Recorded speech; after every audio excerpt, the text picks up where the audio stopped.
There's so many ways that we've seen newness over the last couple of years. I'm not going to read each one of these things. I think you can see them. They're a reflection of various trends that we've seen a lot of. That brain over there on the left is indicative of artificial intelligence in a place that's not clear. In addition to so many different types of technologies, there's been many new platforms that we've been turning to. And sometimes we're turning to some of these things temporarily, and then they are fleeting. We see them for a bit, and then they're going away. I think it has a lot to do with the fact that there is this heat around constantly seeing something new. We want newness. That's almost like a consumer or societal expectation. And sometimes the newness is like some of what we saw on the previous screens, where it seems really hot and exciting. Or on the flip side, sometimes we're trying to make something that we're already familiar with, that we've previously framed as something that we're familiar very well with, and we're just kind of turning it on its side and saying that that familiar thing is new. And we're really trying to strike a balance between those things. So in order to strike that balance, I think this is a good moment to really take a step back and get a clearer sense on what it is that we want to be talking about in 2024. Where is their actual value? What do we want to bring to our clients? And how should that be received in the campaigns that we're building out on their behalf?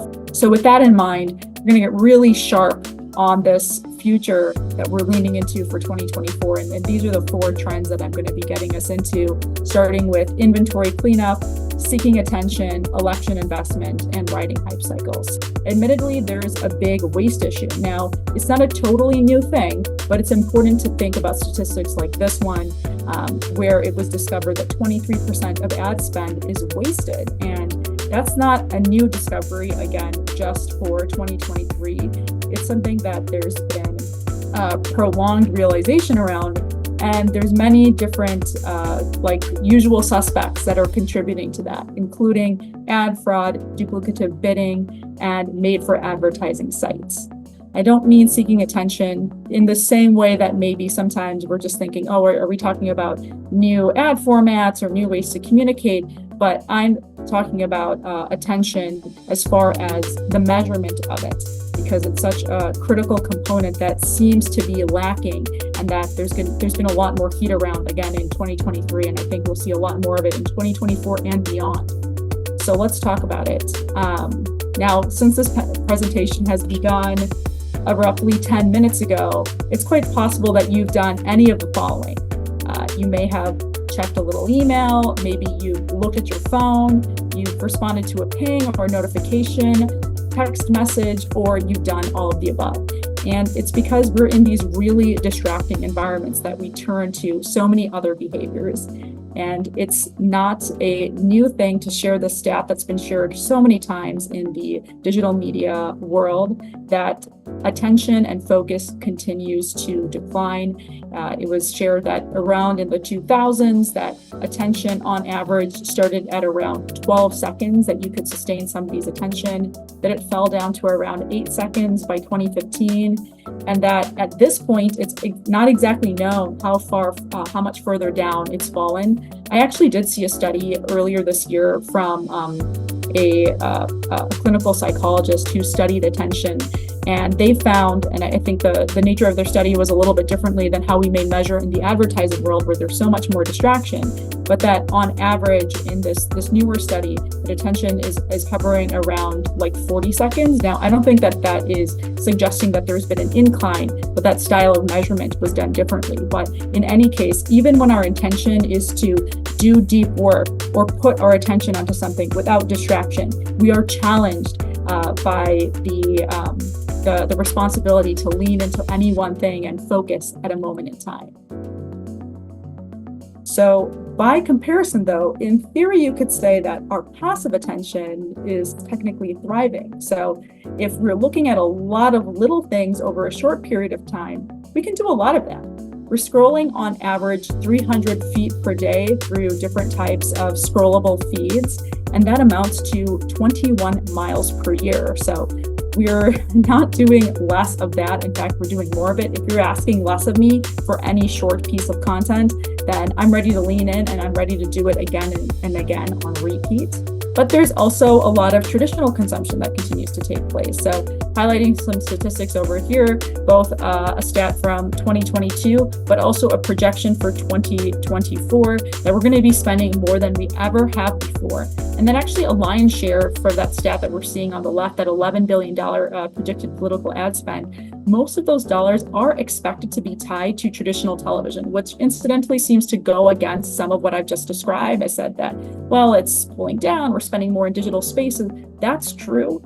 But for the people who do continue to consume traditional linear TV, those folks are religiously going to the polls and showing up. So there is still a lot of value in reaching those voters and people who view in those styles. So a lot of dollars continuing to be dedicated there, but more dollars also being pulled into some of these formerly emerging sources. So what should you be thinking about if you're not necessarily a political advertiser? This is kind of all these things that are happening out there. It's kind of cramping your style. What should you be thinking about? And one starting piece of advice would be go where they can't, they being political advertisers. Consider the fact that paid media spaces aren't always allowed to run political ads. So just examples of some of those spaces include Netflix, Disney Plus, and TikTok. Now this continues to evolve. Some spaces that traditionally did not take political ads are starting to loosen the reins there, but there are definitely places that other folks can't go. There's also channels that typically deprioritize political advertising. So programmatic audio, digital out of home being examples of those. And then finally, sometimes I'd say planning to compromise isn't exactly how I would frame it. Maybe there is a little bit of compromise that's necessary. There's just going to be this mammoth volume of advertising that's going to really, I think, create a blockade for some opportunities that are otherwise seen in non-major election years. But you're going to want to adjust those expectations. And I would also say doing outreach now for where you're planning to spend and asking what does the opportunity look like? Is there room for you to get into spaces that you're traditionally looking to get into? And otherwise, what's plan B and what's plan C? Because you don't want to be caught by surprise. And yet what's going to be another very hot political year. If hype sounds like an unfamiliar word, maybe it can be better described with some headlines like this one, where we hear about something and it's being made to be maybe sometimes more than it actually is. And we see that reflected in headlines. So something can start off and seem like it's going to be a darling, such as things like these types of headlines from Reuters: Facebook changes name to Meta as it refocuses on virtual reality. From Forbes: new era of generative AI finally delivers on promise. And NFT market OpenSea hits $1.5 billion valuation. And just as fast as we see something showing up and we're getting that sense of hype and excitement, it turns to something where we feel disillusioned about it. And I won't read each one of these headlines, but I think the point is made that valuations start to plunge, investments get pulled away, and suddenly the public is not quite as interested as we expected them to be. A couple questions about going back to cookies. This is from Robert. How do you see the future without cookies, without tracking customers, and without obtaining data? And there's one that's similar but kind of specific about retargeting Apple devices. Thoughts on that? I know you touched on that a bit, but any commentary there of just that kind of post-cookie, post-identifiers? Really, I think it's probably the bigger conversation, but back to the addressability side. Yeah. So what I have seen, just speaking back to the Google piece, because they really are the shepherds of the cookie at this moment in time. They control whether or not we will continue to have access, and they've leaned in so heavily into making their cookieless solutions ones that are much more viable. Initially, I remember we were putting together our trends in 2021. 2 years have flown by very quickly. We were talking about some of the solutions that they had put out into the world, including, I think, Fledge and Flock, and those ended up flopping. They didn't, mature to a place where they were getting industry buy-in, and They had some weaknesses from a privacy standpoint, and ultimately there wasn't a really great promise on how much is this. I don't want to use the word replicate, but how much groundwork are we going to be able to make up for what's going to be lost when we no longer have cookies available. And I will say everything that I've heard in relation to some of these cookieless solutions made accessible through Google sound much, I'd say much more viable and much more considerate of our needs from addressability standpoint by comparison to talks in the past, because I definitely was rolling my eyes from when I was looking at some of those solutions that were being talked about 1 and 2 years ago. So I feel like addressability is the labor that's been put forth, the progress has been much more significant.